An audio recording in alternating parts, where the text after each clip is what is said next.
Christians are people who tell time differently. It's not as if they avoid clocks and calendars. No one escapes that. But from the beginning, they have engaged in a very different kind of rhythm, finding themselves in a world where time has been transformed into an instrument of God's revelation. In other words, Christians made their own calendar and relive the story of God throughout the year. Let me demonstrate. So the church calendar is divided into two halves. The first half starts in December with Advent, and it stretches all the way to Pentecost in May or June. And this part of the year tells the story of Jesus, from his birth and death, his resurrection and ascension.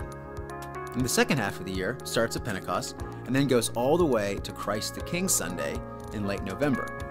It tells the story of God's people, the church. And for the next 6 months, the church follows this calendar and relives the story of Jesus. As any good story does, we'll start right at the beginning with chapter 1. This is where we observe the season of Advent and wait with expectation and prepare for the birth of Jesus. As chapter 1 ends, we move to chapter 2. This chapter brings news of great joy as we celebrate Jesus' birth and the feast of Christmas. We then turn the page to chapter 3. We remember the appearance of Jesus to the entire world, represented by the visiting Magi from afar. The story begins its climax with chapter 4.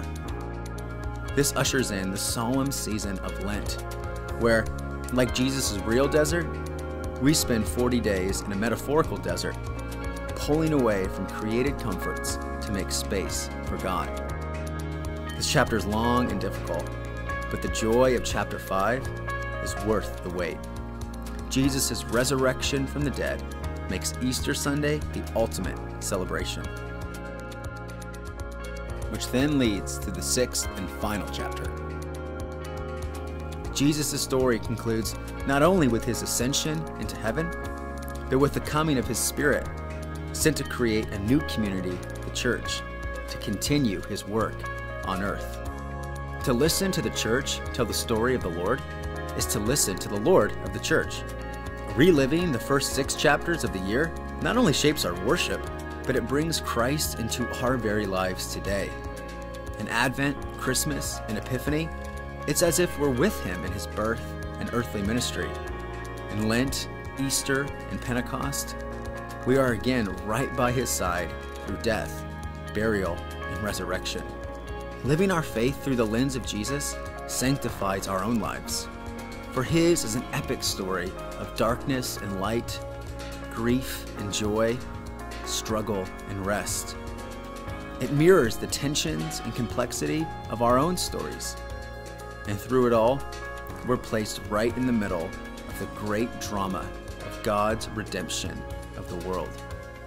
So you're invited to live the Christian year these next 6 months. The ordinary season is past. It's time to inhabit the story of God.